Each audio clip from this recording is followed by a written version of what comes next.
Tottenham, what is going on? A first half demolition by Newcastle's very own Earth, Wind and Fire.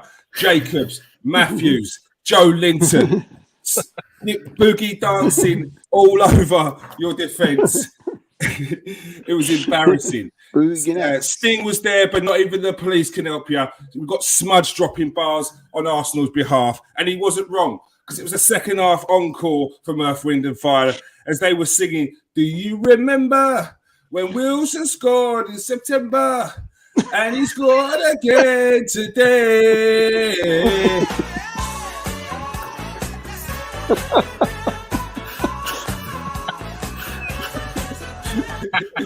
Absolute onslaught, and it's not going to stop. Same old, I'm not going to say it, but Arsenal are walking the very beaten path as they have previously after a great start to the impressive season. They're threatening for it to fizzle out with a snap, crackle, and after another score draw with Southampton. But they can't be accused of being boring Arsenal as they came back from 3-1 down with 2 minutes to go. This takes an estimated 2 years off every Arsenal fan's lifespan. Hey, Sarah, Arsene Wenger would say. It's 8 o'clock. It means only one thing. It's time for the Super 6 podcast. Let's go.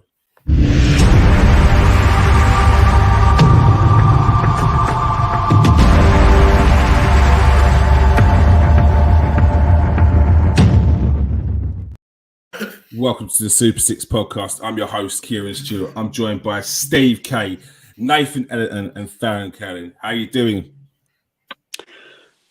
Yeah, better. Everyone good, yeah? Everyone good? Yeah. All right. There's plenty to talk about, but first of all, Tottenham have sacked Christian Stellini. Yes, after the 6-1 demolition of Newcastle, there was only one way to go.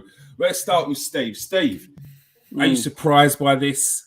Where does Tottenham go now? Do you know what? It's like we had the intro the other week of EastEnders for Chelsea, but you know I don't know what I don't know what you can come up with this lot. I mean, all you can get is ringing in your ears is Conte's quotes, can't you? You know, from his post-match rant a few weeks ago, where he signed his P45. I mean, I don't think I've ever seen. I mean, Arsenal haven't had a good few weeks, have they? But you could always lie on Tottenham to cheer you up, can't you? You know, nothing's as bad as being a Tottenham fan, is it? You know, you can be down, you can be out, but you know, then Tottenham play and they can lift you up again. But no, I mean, it was an absolute capitulation, you know, against Newcastle. I mean, Newcastle were good. I mean, they've never had a great season, and to be fair, they are overachieving with the players that they've got. But they ain't that good where you can really look at Tottenham and you can beat them 6-1 because they ain't got that. They haven't got a bad side. You look at the individuals and it's just not. You know, they're not a bad footballing team. They've got good players, but they just can't seem to do it. I mean, this Christian Stellini, he's just a clone of Antonio Conte. He's come in and just doing the same things over and over again. And I spoke the other week about Daniel Levy. You know, what is this bloke doing? You know, as long as this guy is in the club, you know, it's Tottenham are going to be in a worse state. I mean, Eric Dyer at the back. I mean, Conte called him like one of the best defenders in the world. You can go through their old team. It was an absolute capitulation. And I know it was very funny. You know, I couldn't stop laughing. It was in hysterics. But no, the club's in an awful mess. And I don't know how they're going to get out of it. And, you know, they're looking for a manager now. But who in their right mind would want to go and manage Tottenham Hotspurs? I thought Chelsea was bad, but who in their right mind would? They're talking about Nagelsmann or Pochettino. I mean, it looks like he's going Chelsea there. But can you really see Nagelsmann going to work under Daniel Levy at Tottenham with that mob? I just can't see it. Yeah, it's crazy. Farrell, in 2015 and 16, Spurs lost 5-1 to Newcastle. Newcastle in that team had Gini Wijnaldum, Mitrovic, Townsend, Sissoko. Two of those players actually went on to play for Tottenham. That Newcastle team that they played yesterday had none of those players in the team. However, Tottenham had Kane, Davis, Dyer, Son, Lloris, who was injured, but he was still on the books. Einstein says the definition of insanity is doing the same thing over and over again, expecting different results. Is Daniel Levy insane? Is Tottenham insane? Who is crazy out of the lot of them? Oh, everyone really, isn't it? I mean, I remember one of the prior podcasts we'd done. I think I was talking about the upper sort of management at Tottenham and what needed to change. And I mean, they could do with getting rid of Levy, couldn't they? And bring in someone a bit more sort of competent. But if you can't do that, the best thing you can do is bring in a competent manager. The good news for Tottenham, of course, is that Nagelsmann has seen Chelsea, has seen the madness going on there, has gone, no, thank you. Want nothing to do with that. I completely take Steve's point about the mess the Spurs are in. But if I'm Nagelsmann, I would definitely, I'd be tempted by it. I think that the important thing to remember here is from anyone in Germany will tell you that Nagelsmann's very keen on a sort of stepping stone future. I think, he had a personal plan in mind before he went to Munich that he'd be taking on the next tier of a job with, the top level elite jobs on the horizon in his mind, the Madrids, your Barcelonas, your Bayern Munichs. So he probably went a step too high with Bayern in his career. And so his next one will be absolutely crucial.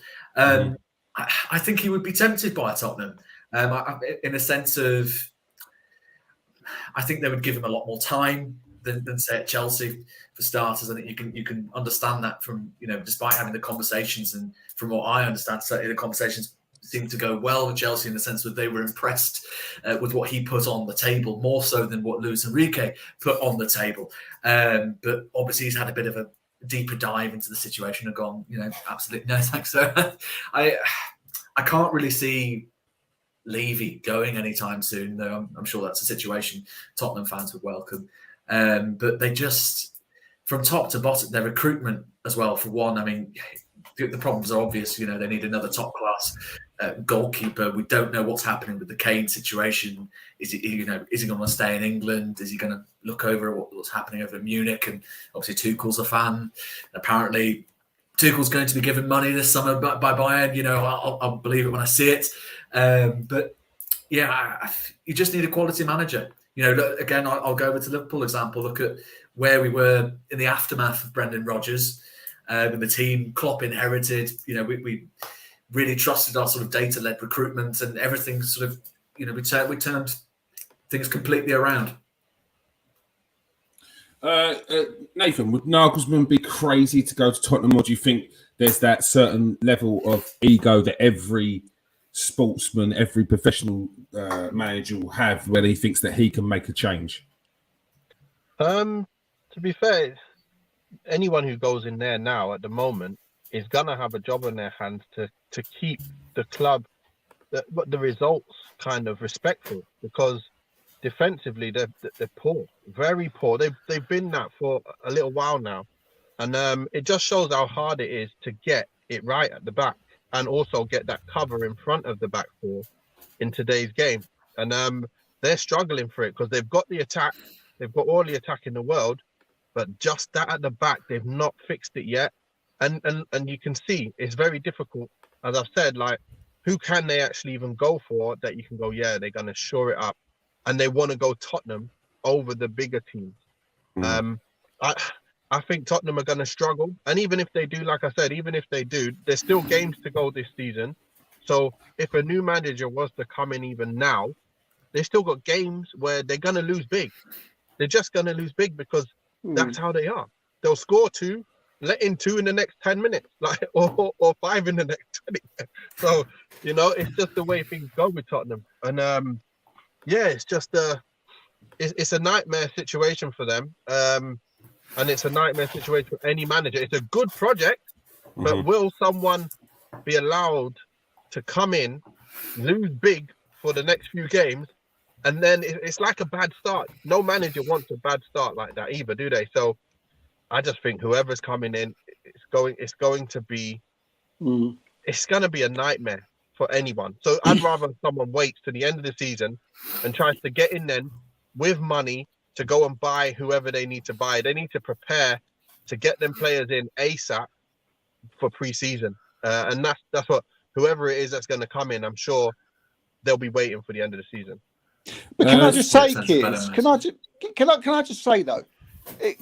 I've not mentioned it to anyone, so it's just come to me just now. If you're Daniel Levy and you're in this situation right now, now I know for a fact, right, and I'm sure most people would agree, right, that Pochettino would jump at the chance of coming in to manage Spurs now. That's the feeling I'm getting out there. The Spurs want Pochettino because he's probably he plays good football. Why would Poch jump at the chance to go back to Tottenham? Well, this is what I've heard. Yeah, I've heard from people quite high up that Pochettino would go back. I mean, he's loved there for a start. You know, the fans actually love him. Yeah, apart from the fallout that he had with Daniel Levy, but that's massive though.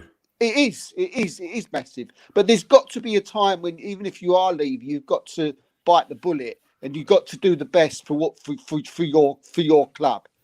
And for me, to go to Nagelsmann, that to me, that is just another Conte. It's another Mourinho. It's another one of these managers. It's another Conte who's going to go in there and he's just going to. They need someone Premier League proven. Yeah. I mean, I know. Nagelsmann, he's going in there to do a learning job. He's got to go and do that again. Pochettino comes in, the fans love him, be a good feeling. They play good football. Straight away, you've got the manager in place to take Tottenham on a bit further. The crowd feels good. All of a sudden there's a different feeling around the ground. To me, that's a no-brainer. I don't. And I think Pochettino's going to Chelsea out of spite. If he goes there, I think it'll be out of spite. But if you're Pochettino, yeah, what's going to be different than last time? Like he made Tottenham from a team who are you going to get in the top four to a team you could say at the start of the season they're a title contender. Yep. That's not been said for Tottenham for years. And then they had the audacity to turn around and say, we think he took us as far as he could. Like, what? Like, that was mental. And how Levy got the fans to buy into that as well, and then brought in Mourinho, a serial winner. Like, with Mourinho, you need money. And Mourinho should have known himself that if you're going to Tottenham, you need to absolutely bankroll that club and make sure that whatever you want, you get. You didn't give it. And then they sacked him the day before a cup final. Crazy. Most mental thing. And that was definitely due to money. That would have been down to money. So the geezer at the top's not changed. Then we go to the next guy. They're getting Conte, another serial winner, as they said. I'm like, yeah, but it doesn't matter who you get in. If you're not going to give him the money that he needs, he's not going to do anything. We saw him get a little bit of money, but then you look at the deals. It's a loan with a buy clause in 2 years, and then you're like, well, that doesn't really show any commitment to the player. After that first year, the players start weaning off or start not giving as much. Lo and behold, that starts to happen. We're in the same cycle again, and it's the same things because the same person is in charge at the top. Why Pochettino coming back would make any difference, I don't know, and he's ludicrous to want to do that unless he doesn't really believe that he's got the ability to take on a big club like he did with Paris Saint-Germain. That's the only reason why I think that Pochettino would go back, because other than that, I'd stay well away from that club. Farrell. Look, Nathan said that the remaining fixtures, and he's not wrong. You've got Liverpool, your own team. You've got Manchester United next. Your team, Liverpool, after that. Crystal Palace. I mean, it's not an easy. It's a tough game when you're playing against Palace. Aston Villa are pushing for a European spot now. Brentford the same. Leeds don't want to get relegated, and neither do West Ham. Every game means something to the opposition team, bar you could say the Crystal Palace one. But even then, they could be pushed into that danger. What's the thoughts on the remaining fixtures, and what would you do? I mean, on a worst case scenario, you could argue that they come out of that situation with an embarrassing amount of points. As you know, especially Leeds and West Ham, and Villa are playing really well. If I'm Liverpool, I'm certainly looking at that game and thinking, yeah, go on then. Let's keep this winning streak going. I think from Liverpool's perspective, certainly we're not adopting this mindset of top four football's back on the table because, there's 9 points separating us and United with the game in hand and then Newcastle. So it's a very, very slim hope for Liverpool. But, you're looking at that fixture and thinking, yeah, go on. It's hard with Tottenham because what do? You don't, you say you don't really want to bring in your sort of long-term manager in this and dump him in this sort of situation and potentially taint, pre-season, the next season if it doesn't all go to plan. You want a clean slate. You want them to come in pre-season and say, all right, boys, we didn't get top four. All right, we didn't even get any kind of Europe. But I'm here now. And we're going to be doing things differently. Whether that's Pochettino, whether that's Nagelsmann, whether that's someone completely different who we've yet to discuss, it is another situation entirely. I'm not too sure what Tottenham do in this situation, other than try and play as conservatively as possible and sort of put the brakes on and hope to kind of arrest the slump. Mm-hmm. Nath, they got Conte in, didn't do anything. They got Mourinho in, didn't do anything. Where do they go? Are you on the same wave thinking as Steve and thinking Poch? Where would you go now with Tottenham?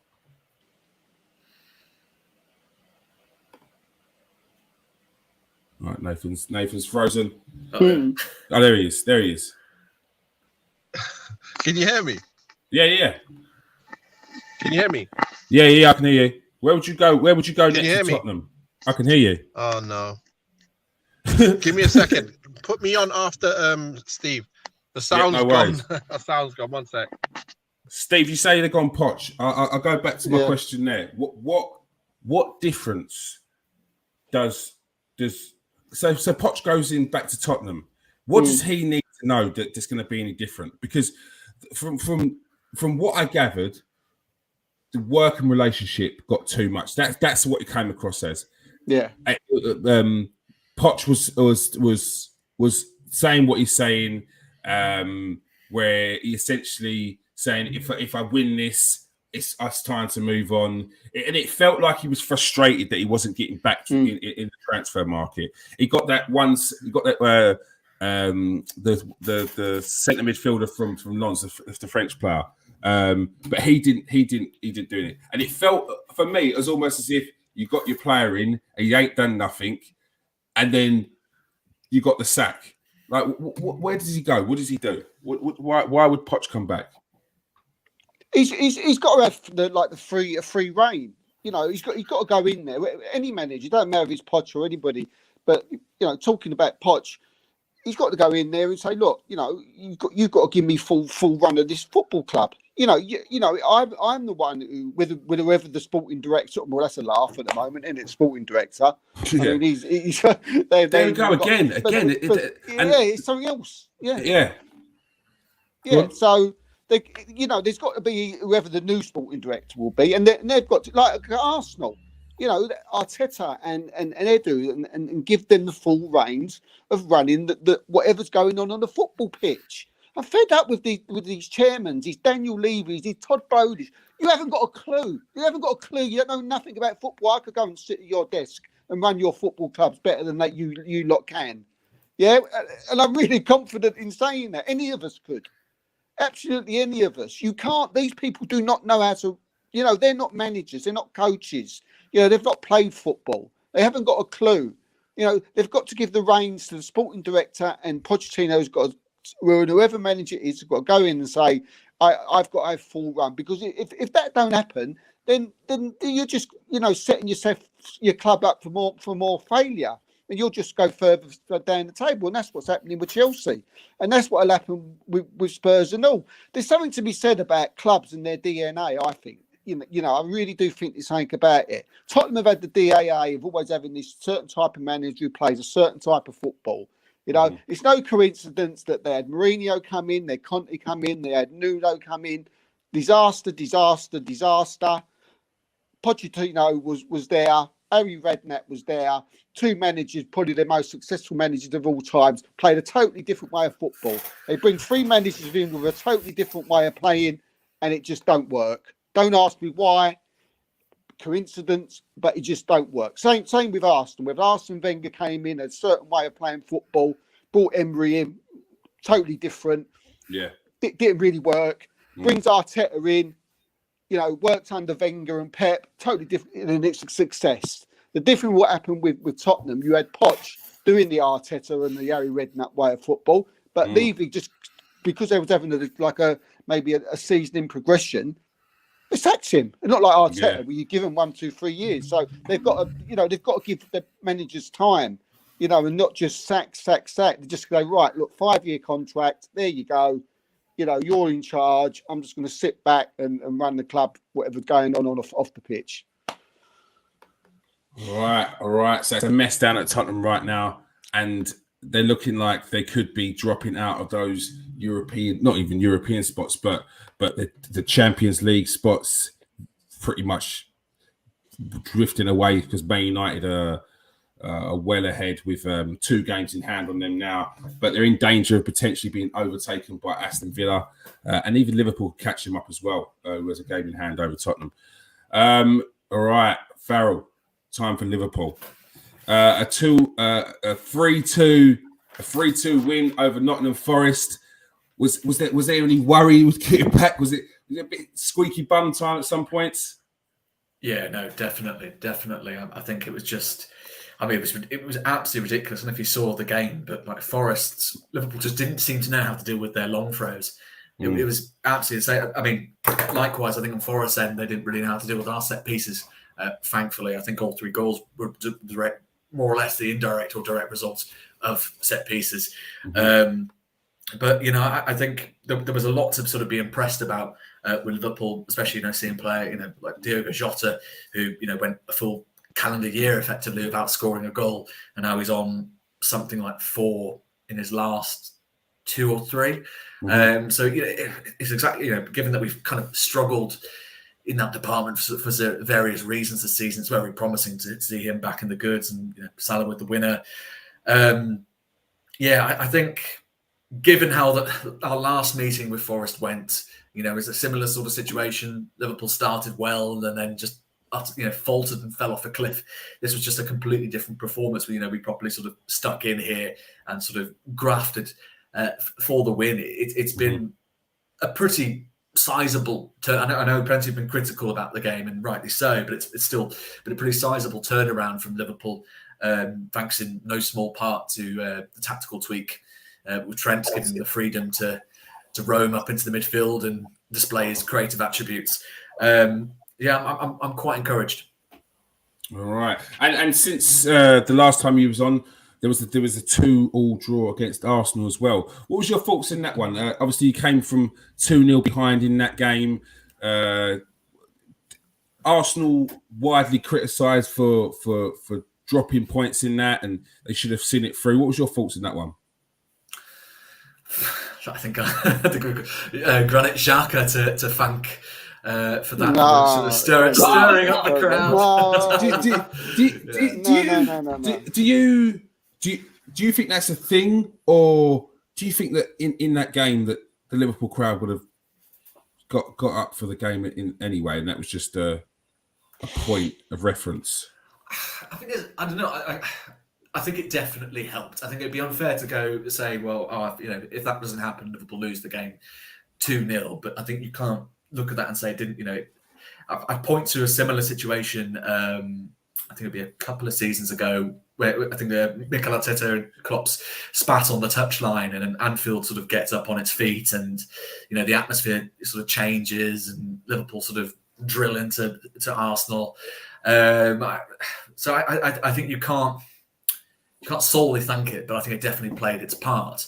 I think from my perspective, I was almost annoyed leaving that fixture, because you kind of think, oh my God, what? It just took Xhaka losing his head in one moment for us to show a bit of hunger, a bit of anger. And too many times this season, you kind of looked at Liverpool's body language and gone, none of you lot care. None of you lot care. We've been in Champions League football for 6 seasons straight, and we're struggling here, and none of you seem to be in the slightest bit bothered by how poor you've all been for most of the season. But I think credit due to them. They got stuck in, and it's a big result. It's a big result. I think we can criticise Arsenal all day long, but I think we also have to credit Liverpool for the hunger they showed in that second half. Yeah, and in the end, we're probably unlucky not to win that game after missing a penalty as well. Nathan, you've played at Anfield. What do you think that in situations like that, players, managers alike should be mindful of where they are, or do you think, like, as a footballer, you're not gonna think, oh, I'm at Anfield, I better not get involved or rile up the crowd? Is that a thought process for a footballer's mind? It wasn't until I went there and played, and it's a different situation when you go somewhere like that and you play. I said that's the hardest place, the hardest team I've played against in terms of pressure on the ball, pressure off the ball. Like, they just don't let you play at all. And we all know it's there for a reason. They've got that reputation for a reason. And like you say, when you go up that easily, it did feel like it was easy for Arsenal to go up. And then for them to rile them up, it is a bit of a stupid thing to try and do, even though you can't really put it down to your stat. I'm kind of in two minds of whether you've riled them up and then they've come back, or Arsenal have gone 2-0 up and they're kind of... But it is Liverpool, so their attack, they can score 2 goals against Arsenal anyway. Mm-hmm. So did Arsenal just still play well as they would normally do, and Liverpool just scored the 2? Mm-hmm. Or did they take their foot off the pedal and rile them up, and that was the reason why it changed? Because it's Liverpool, you just don't know at the moment. Yeah. I can't figure out which way it was. But yeah, you don't really want to be messing with Liverpool at Anfield, giving them any reason to turn up the Anfield pressure, we call it. All right, so Steve, you're one that doesn't feel like it played too much of a part, but now we've seen twice. Pundits alike that used to play for Liverpool have said, don't poke the bear. But both Granit Xhaka and Mikel Arteta both twice has been accused of riling up the crowd. Do you think it's had its part to play in it, or do you think that this is a Liverpool team that against anyone can pull back a result? Well, I mean, as I said, when you asked me on the show last time, and I thought it sounded like nonsense. But who am I to argue with someone that's actually played there and a Liverpool fan that goes and watches them most weeks? So look, while the game was going on, it was all I kept seeing was tackles flying in, Henderson rolling up the crowd. Even for throw-ons, Henderson was going, come on, and the crowd were going mad. There was tackles flying in from all over the place.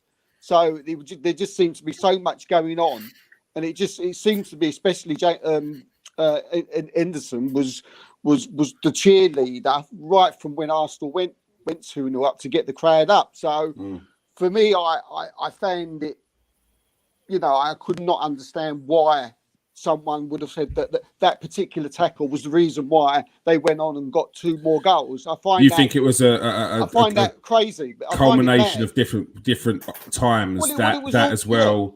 Well, it was all going on at the time. Trent was doing it every time he went for a throw. Trent was doing it. Henderson was doing it. They was pushing, and I don't know if you remember, Henderson whacked Saka into the boards and then turned around, and it was like and everyone was blaming Saka as for sort of like falling over as if he meant to roll into the boards, but you know, Henderson actually poleaxed him. So, and for some reason that was going, all the Liverpool crowd were going mad, and then about 5 minutes later, there was the Xhaka thing, and then Jamie Carragher came on at the end and said that particular reason was the reason why it was 2-2. So I was like, well, it didn't seem like that to me, because for me, Liverpool crowd are always like that. Maybe they're not. I've always seen, you know, we've seen Liverpool famous, literally famous, for coming back from 2-0 going 3-0 down and winning the football matches. So it was like it was if to say, oh, you know, the Arsenal gone 2-0 up. Oh, you've messed up there, Arsenal, because you did this. Well, I've seen that on countless occasions for Liverpool when they've come from behind at Anfield. So I found it a little bit what? But who's, you know, who am I to argue with? I don't know. I just want to add one little bit to that, actually, because we have had debriefs after games and we talk about what, and even before the games, we you know, we have briefings about what we're going to do, and what we do is we talk about what happened in the game that changed the momentum, or what could you do to change the momentum of the game, and like people will put their hand up and go, I can smash someone off the pitch, or you know, or I could do this, and then you know, starting the game up and running and shutting them down and winning that challenge gives us the momentum, you know. So we do think of what gives momentum and what takes away momentum. So that is part of the game and actually spoken about in meetings, just so you know that that's the way it does happen as well. All right, thank you for that insight, Nathan. Kevin, you've seen Arsenal drop points. The pressure's getting to them. The knees are buckling. It started off with a 2-2 draw against Liverpool. Then was a 2-2 draw against West Ham after being 2-0 up again. And then on Friday, you must have been rubbing your hands after seeing Arsenal 3-1 down with 2 minutes to go before they pulled it back to 3-0. The pressure's really getting to them, as you said. What's your thoughts on it? Yeah, well, I think I did say a few weeks ago that it is the pressure. It is the pressure that might get to them. Listen, and I've said constantly on when we've talked about it, I think Arsenal are a very, very good football team. They played some great football this season. They've had some fantastic results. But what they haven't had, because they're quite a young team as well, and that's been mentioned a few times in the last couple of weeks, they haven't had the experience of what they're now currently going through. And I think there was a point where Steve was saying that when the game was going to be played at the Etihad, Arsenal could be 11 points ahead. And then they could be 9 points ahead. They could have been. And then they could have been 7 points ahead. They could have been. 5 points ahead. And now they're 5 points ahead. And amazingly, City are now in a position where even winning on Wednesday, even not winning on Wednesday for City still leaves us in a very, very strong position in the Premier League. I would have said 2 weeks ago we probably had to win,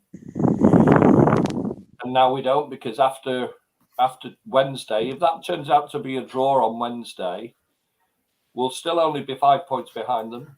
We'll still have 2 games in hand. And Arsenal will be going to Newcastle very soon, and we saw what they did yesterday. Yeah. Now they've got. That was Spurs, though. They're at home to Chelsea. Yeah, Spurs. Well, they did that recently against Manchester United. They also played very, very well. That was Man United, though. They played very, very well against Liverpool when they only had 10 men. So that's not going to be a straightforward game. They're at home to Chelsea and home to Brighton. Chelsea, you might think, is normally a given. But we saw what a London derby can do when the crowd gets up. We saw what happened when Arsenal went to the London Stadium a couple of weeks ago. There's no easy games in the Premier League. And there's certainly no easy games when the pressure starts to get on. Listen, I still think this is going to be a very, very tough game for City on Wednesday night. at home to us. I do think that, in a strange way, even though Arsenal let a 2-0 slip lead at Anfield, and then they let a 2-0 lead slip at the London Stadium, and they came back from 2 goals down twice against Bournemouth, they have shown in all of those games their ability to be a very, very good team. I think what we've just got to make sure is that we control the game, and that we put the pressure on them. I think you could almost see, even though they did, listen, 3 minutes to go at home to Bournemouth, at home to Southampton, to come back from that and to get it to 3-3 was, in the end, not a bad result, but you could still see, even having got those 2 late goals, the utter disappointment on the faces of the Arsenal players at the end of that game. Yeah, it felt like a loss. It felt like a loss. And I think the fans felt that as well. I know you can look on the positives that we, with 2 minutes left, 2 goals down, to come back and get a point out of that, you can, but you shouldn't be 2 goals down against Southampton. No. And I think that's what the general consensus is. Let's quickly look at the remaining fixtures for Manchester City. Arsenal on Wednesday, followed by Fulham, West Ham, Leeds. Then you've got a couple of Champions Leagues. You've got FA Cup games. You've got a fair amount of games to run. Do you think that momentum will keep you going? Do you think it'll be any distraction? Do you think you'll get to a point where it might get too much? You've got the experience in your squad to deal with these big games? No, I think the momentum is a good thing for us. Again, I think I said that in not last week, the week before. I think the momentum is a good thing for this City team. They do want to be playing. I think going a full week, like Arsenal did between the West Ham game and the Southampton game, that can put extra pressure on you. I think footballers would rather play than train, and to have another game to look forward to. And we've been quite lucky because of the success, I suppose. But we've gone from concentrating on a Premier League game, and then the next game has been a Champions League game, and then the next game has been an FA Cup game, and then going back to the Premier League. So that slight distraction of just having one single focus, I think that this group of players at City is a positive thing. I mean, we were only playing Sheffield United, no disrespect to them, but Pep could afford to play a team on Saturday in the FA Cup. There was no Diaz, there was no Kevin De Bruyne, there was no John Stones. There were players who weren't playing in that team who automatically will start the game against Arsenal on Wednesday, but they were still actively involved in the process of a game, if you sort of understand what I mean. Yeah. And like I said, the pressure's off us. The pressure, I think, is off us. I think the pressure is all on Arsenal now. There is an They don't just have to win the game against City anymore. They have to make sure that they win the next game against Chelsea, and they certainly can't afford to lose at Newcastle. And I think we're in a slightly better, stronger position than that. And people, there's Arsenal fans out there. There's other rival fans out there that have said that Arsenal season's done now. Do you buy into that? Oh no. Listen, there's too many games to go at the end of the season. I think there will be a few twists and turns along the way. I do think there'll be a few twists and turns along the way, but I think we've got ourselves now, though, into a position where even before the result against Southampton, we felt that we could control our own destiny. And now even more so. Like I say, we could probably draw on Wednesday and still feel confident that we're in control of the situation. Whereas I think Arsenal have to win on Wednesday. Yeah, I agree. Farrell, you've been in this position many a time, whether it's chasing the pack or being on top and trying to hold that lead. If you was in Arsenal position as a fan, how would you see the remainder of the season? Yes, there's been some disappointment. Would you be writing it off, or would you be going into the Man City game raring to go? I think you kind of have to be raring to go. You can't allow for sort of any sort of nervousness to slip in, because you do see specifically with Liverpool, you look back at that 13-14 season when, you know, it was all, you know, first title in however long and Brendan Rodgers being the man to do it. And then you get a couple of really bizarre result, you know, games you should be winning, frankly. It can slip away from you. I would probably say actually this Arsenal team is better than the one Liverpool had in 13-14, and certainly definitely have a better coach. I think the thing is, you have to sort of look at City's schedule as well. I think, you know, they're in incredible form as well, and I think you're right to sort of point out that you've got a sort of deep squad to sort of dip into. But the thing that sort of sticks out for me again is how will City react with the Champions League on the horizon? You know, we talked about, you know, Pep Guardiola has come out and said before that his time at City will be judged by whether he lifts the Champions League, City's first Champions League, at the club. I think, you know, I'm not so sure whether that'll be on the squad's mind, but I think that will be on Pep's mind. You know, and obviously there's been accusations historically about him overthinking, and whether anyone buys into that is, you know, up to them. But it's not a terrible fixture list. I think you look at the teams, you think that they are games where your opposition has something to play for, you know, chiefly survival in the Premier League. When you look at the likes of Leeds, West Ham, Everton, Chelsea, I'd be very curious to see what kind of, whether the Champions League is the making or breaking of City's title hopes. All right, Nath, I'll ask you the same thing.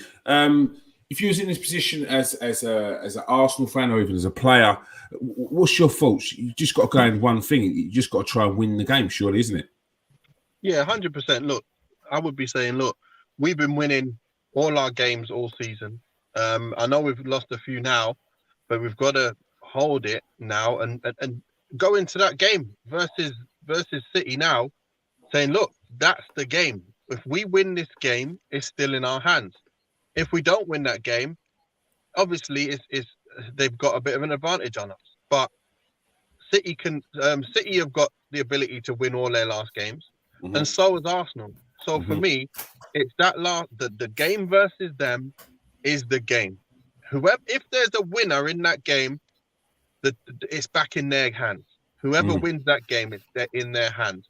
Because I'm quite sure if you is it still the case that if City win, I mean if Arsenal win, they're ahead if everyone won their games after that, right? Yeah.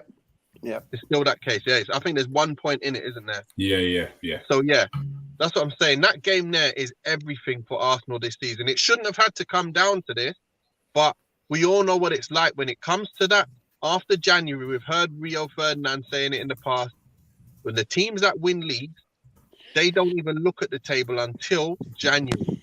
And then they go on a tear and win pretty much all their games. This year, it's Arsenal's first time coming to this kind of stage, and you're always going to get a little bit of jitters, a little bit of not playing as well as you should be, because it's a big thing. It's a big thing. And, you know, even if they don't win the league, as long as it's still respectable, a couple points in it, I think Arsenal have had an amazing season. The one thing you don't want to happen is you lose like 2 or 3 games from now. Like, apart from the City game, you lose 2 or 3 games from now, it's like, wow, they've fallen apart. But if they're not, I think, you know what, they've had a brilliant season and they played some great football. And they can be proud of themselves that they just, let's say they didn't make it, they just got pipped by City, and they come again next year with more players and more of a squad, you know, to be able to help them be able to get over the finish line, because they've now got a year of experience from it, and then they're going to kick on and feel like it's normal, if you get what I mean. So that's only if they obviously lose, but it's not over yet. So I'm not saying they've lost it. Let's wait and see what happens on the game versus them, and we'll see what happens from there. All right.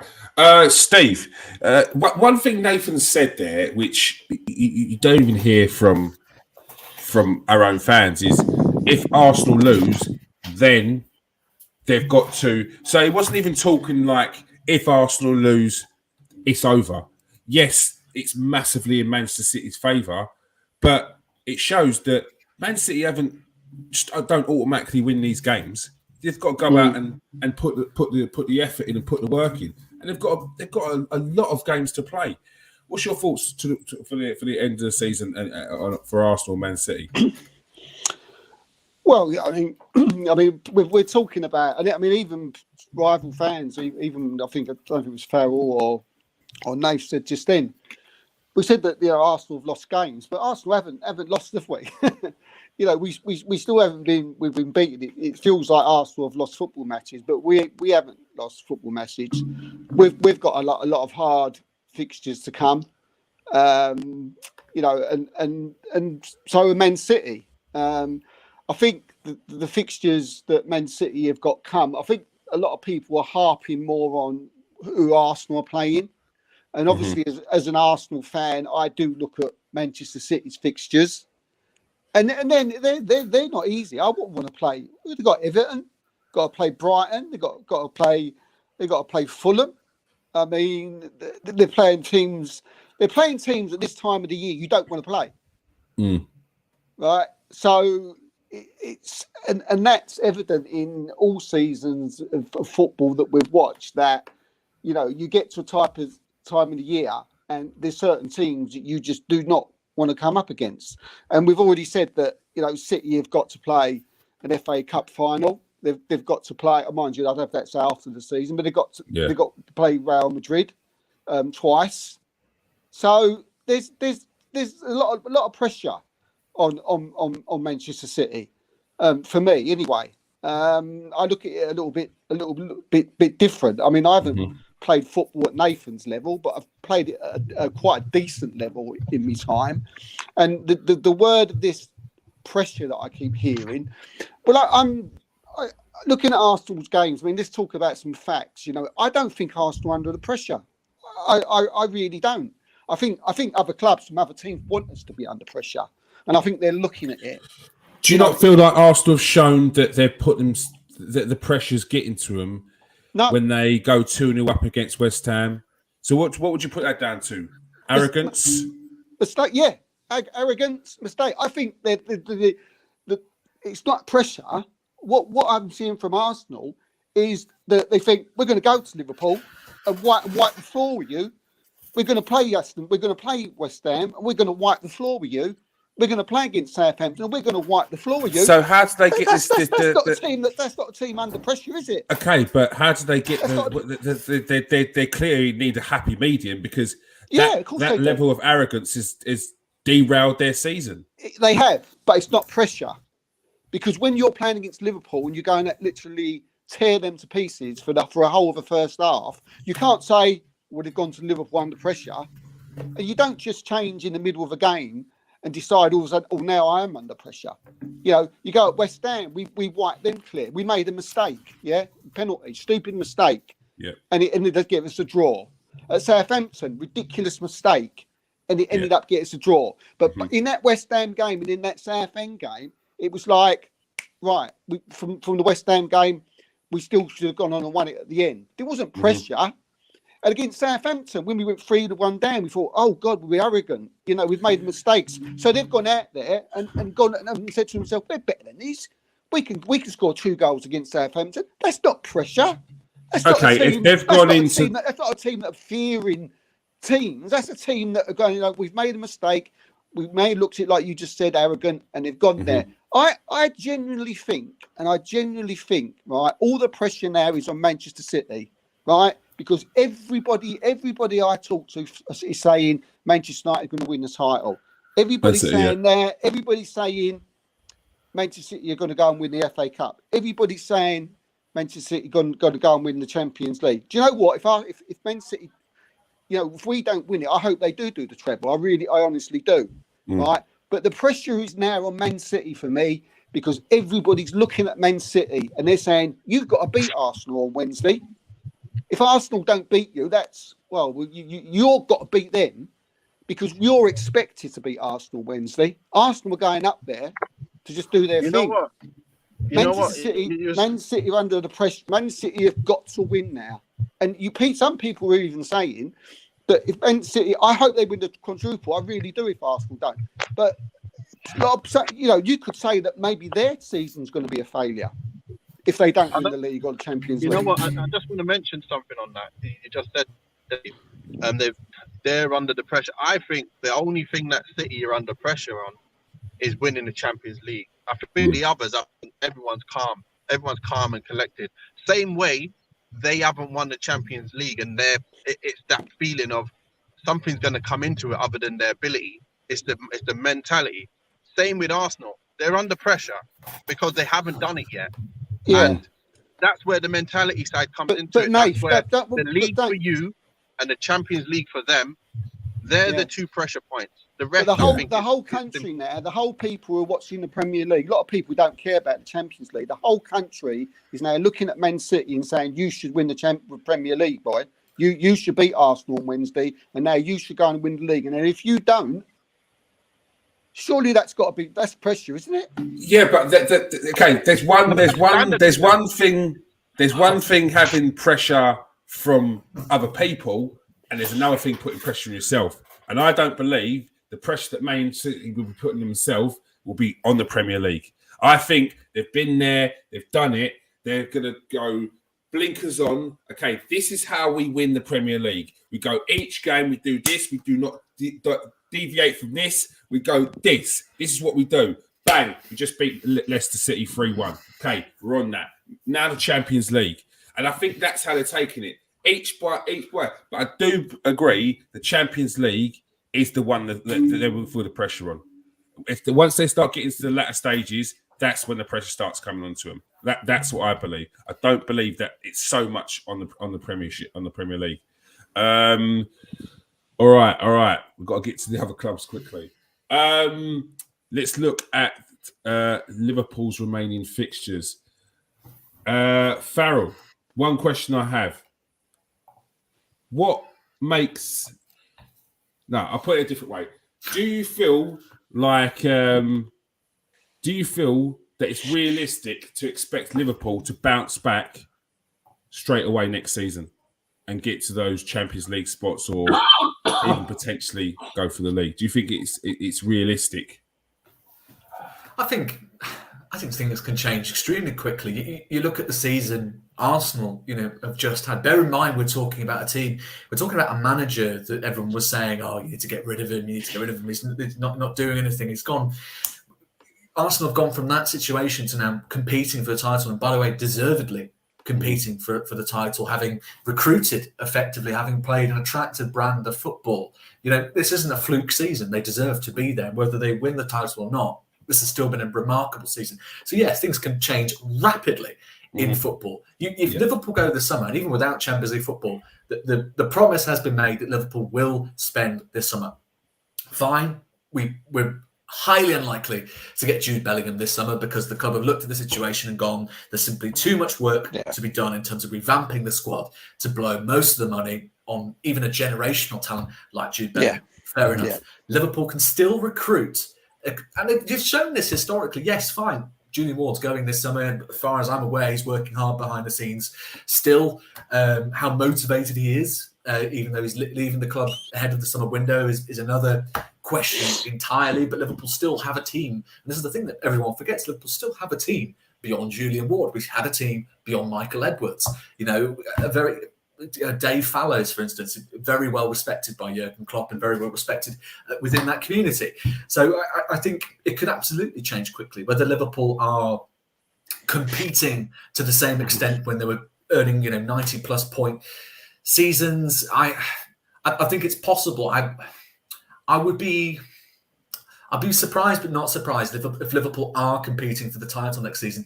But I would not be surprised in the slightest if Liverpool are comfortably back in the top 4 places, having recruited effectively in the summer. I back Liverpool to do that. We've got one of the 2 best managers in world football. We're very well placed to be back in the big time come next season. I have absolutely no doubt about that. Right, I would say the second best rather than one of the 2 best. Fair enough. Dave, what's your thoughts on that? Man United have had a solid season. They could potentially finish it off with 2 trophies. Doubt it, but they could potentially finish it off with 2 trophies. But there's still got a new manager in. He's set his stall out. He's got a new way of playing. From a Man United fans' perspective, do you feel like Liverpool are a team that could potentially push back into it next season? We've got Chelsea who are gonna get in a decent manager. They've spent 600 million already. Arsenal are progressing. Man United have another season progressing. Man City.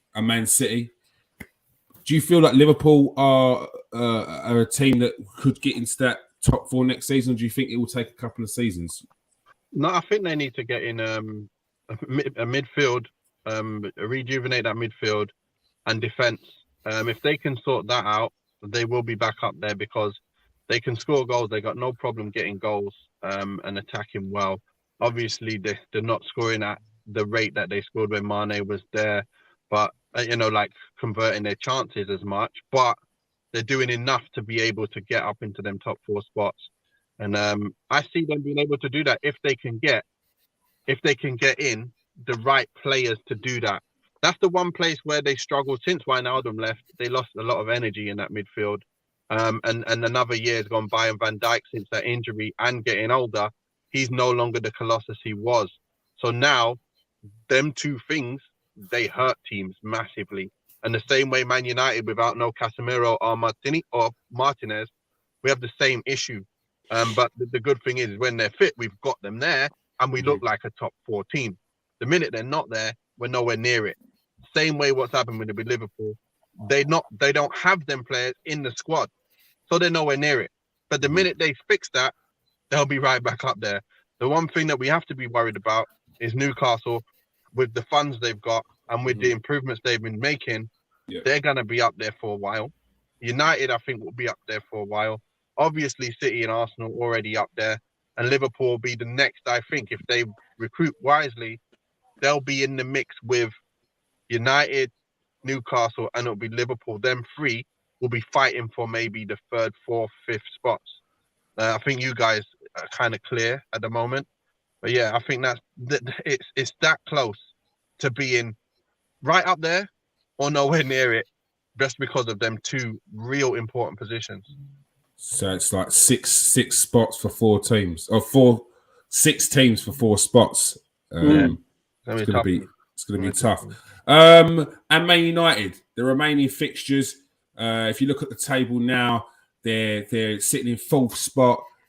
They're 6 points clear of Tottenham. So, and with Tottenham's form, 2 games in hand, top 4 looks inevitable. But that 3rd spot. Newcastle United just ahead. Is there worry that you won't be able to catch them with the form that they're currently in at the moment? Yeah, for sure. With the players we've got left now, I feel we're going to have a real struggle beating some of these teams that we've got left. And I feel like we'll end up just getting over the finish line in 4th because everyone else is so poor. I'm happy now, obviously, that's the case, because Tottenham are messing around, giving us more gifts every week. And, we've got our major injuries to major players in major positions. And I just feel like we're gonna drop points towards the end of the season, but we will make top 4. So I'm quite confident of that. But to get 3rd, I don't think we're gonna do it. I don't think we're gonna do it now. Now that we've lost Martinez, I don't see us being able to do it. It's just not gonna happen. All right. Steve, how do you see this top 4 finishing now? Well, yeah, I think it's pretty nailed on now. I mean, who's going to win the title? For me, it'll go down to Wednesday's match. That's all we can only sort of go by that. I think Manchester United, like we've already said there, I think they're already nailed on to finish 4th because, as Nathan's already said, with Chelsea and Liverpool and Spurs just not putting any pressure on them, then it just seems that they will definitely get that 4th place. I mean, I wouldn't even be worried about catching Newcastle, to be honest with you. 3rd and 4th is the same prize. And then it'll all go down to next season. You know, everybody will strengthen. Chelsea, Liverpool, everybody will need to strengthen next season, and how it will turn out next season, who will get into those Champions League spots next season will mainly depend on the summer transfer window, because everybody's going to need to spend. I mean, probably Manchester City is the only one who probably really didn't, but you can guarantee they'll buy someone. They'll probably bring in someone like Bellingham or someone like that. Liverpool need to strengthen in that midfield for next season. That's evident. And just a quick thing on Liverpool's defence, and I don't know if Farrell will agree, but I generally think the reason why Liverpool's defence is getting a lot of stick this year, if you like, and a lot of critics, is because of the midfield. Yeah, so do I. I agree. Because couldn't agree more. Because of the midfield so poor, and they haven't got that protection. Like Liverpool were always famous for that protection in front of the defenders, weren't they? You know, especially the last few seasons, because they always played three players in the middle that were not flair players, but they was very sort of workmanlike, strong, and you knew you was getting 9 out of 10 out of them every week, and they protected. You know, even Van Dijk and they literally protect the defence, and that's not there. That's gone. And it's no coincidence that they've gone down the table. And it'll be the same for Tottenham. It'll be the same for Chelsea. I can't see Tottenham and Chelsea doing anything next year, to be honest with you. I think they need too much work. It'll be another fight between Liverpool, Manchester United, Newcastle, Arsenal, and Man City, I think, for the Champions League places. But yeah, pretty nailed on this year now. You know, Man City, Arsenal, United, and Newcastle, and then they'll battle it out for the Europa League places. But I think you got to give a shout to like Aston Villa and Brighton. I mean, who could still nick in there, couldn't they? Really? Well. Aston Villa are definitely a shout for a push into Europe. Unai Emery doing his thing. Finally, before I go on, if Arsenal don't win the league, is it a failure of a season? No, definitely not a failure of a season. It's been a great season. Whatever happens from here on, we never expected to be where we are now. We're sitting top of the league with 6-7 games to go, and we're literally going into a title. A lot of people are looking at it as a title decider.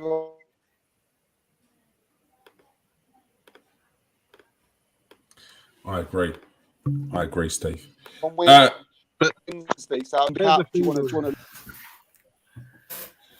Kevin, big game on Wednesday. What's your top four? Has it changed? Still Man City, Arsenal? No, the top four will. I think the top four will be as it is now. In terms of Newcastle, I can't see them slipping up. I think they've got the bit between the teeth again. United have had some injury problems. They have got some tough games coming up, I think. So I think it's going to be City or Arsenal first, second, Newcastle third, United fourth. Nobody else is close enough to put any of those other teams under pressure. And to Man City, if Man City don't win the league, do they have to win the Champions League this season, or is it going to be? Is it just? Do they have to? That's a difficult question to answer. But listen, I think we're a very successful football club. If we ended up the season not winning the Premier League, the FA Cup, or the Champions League, you'd probably look back and think we've had a fantastic season. How come we end up not winning anything? So I don't think it's failure because only one team can win the FA Cup, only one team can win the Champions League, only one team win the Premier League. But it would be disappointing. But I think, as I've said in the past, my disappointment with City would have stopped years and years ago. We've won 4 Premier Leagues out of the last 5 years. The number of trophies we've won under Pep have past any dreams I might have had as a football supporter.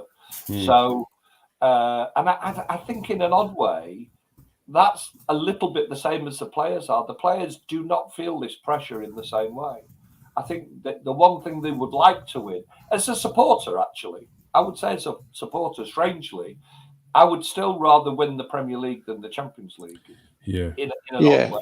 Is the real Yes. It is I do get that. I do get that. And for people saying that if Arsenal don't win the league, it's a failure of a season if they've not won anything else. I don't think it's a failure. But I think you could probably only really ask Arsenal supporters that question. Because I think it's a very personal thing. I think they'll be disappointed. Some will see it as a failure, but I wouldn't see it as a failure because if they don't, you see, I'm quite positive about this. If Arsenal don't win the Premier League, they will have not won the Premier League because Manchester City will have been a bloody good football team.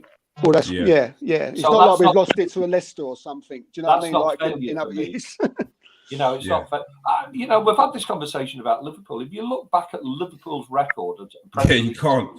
Yeah. You know, the points that they've gained and not won the Premier League. How could anybody point the finger at them and say they'd failed? Yeah, I think football fans are too quick to banter each other. When you really look at it, Liverpool got 97 points once. 97 points. Yeah, and still 2 seasons. Do you know what it is? Do you know what it is? Do you know what it is, Kev? Do you know what it is? I think the way you look at it is that anybody can go and win a League Cup, or anybody can go and win an FA Cup. Anybody can. Not everybody can finish first and second in the Premier League. That's how you There's should only judge one trophy. There's only one trophy on show. Listen, last year I think we should have won the Premier League. I mean, we beat Real Madrid at home in that semi-final away. You know, Riyad Mahrez has scored a goal to put us 2 goals up with about 5 minutes of the game to go, and we ended up losing the game 2-1 and then lost in extra time. How that can happen, God only knows. But it can happen in top football. If that had been a league game, you've got another game to recover, and that is the beauty of the Premier League, in that you can always come back. And even if whoever wins or loses on Wednesday night between City and Arsenal, both of those teams will still believe that they've got an opportunity to go on and win the Premier League. Whereas in a cup competition, and something as prestigious as the Champions League, once you've had that bad game and you're out. There's no recovery. Yeah. And quickly before we go, I'll move you too close together. FA Cup final, Nathan, Kevin, you looking forward to it? No. No. Nathan's basically definitely. Part of me didn't even want to win it yesterday. Listen, I don't. Derby games are uncomfortable games to watch at the best of times, and for it to be an FA Cup final, which neither of these teams have played an FA Cup final together before, so it's something unique. Potentially, it could be. Steve will be hoping not. It could be the second leg potentially of winning the treble, because the league will have finished by then. We might have won the league. We might be in the Champions League final the following week. Would I want to be playing United in the middle of those potentially 2 massive games? Emotionally draining. Yeah, it is emotionally draining. So I'll whatever time the kickoff is on the 3rd of June, I'll just be hoping that those 2 hours disappear very quickly and the result is out of the way, hopefully in City's favour. And all right. It's but from a footballing perspective, I would have to say I'm not uncomfortable about the idea of playing Manchester United in the FA Cup final. From a footballing perspective, if we take all the derby elements away, we're a much better football team than they are, without any shadow of a doubt. All right, you had to get that in at the end. Then I'm going to just say, look, if we had our players fit, I'd be confident that we could beat them. We don't have our players fit. We're nowhere near. I'm nowhere near confident that we can beat them now. It's a tough one, but yeah, I think it's going to be a nasty. It could be a nasty evening for us, and I'm not confident at all. But it's sometimes when I'm not confident, they pull something out the bag. So I'm gonna just continue. Well, let's hope for your sake there the VAR and linesman that they had when they gave that ludicrous goal for Bruno.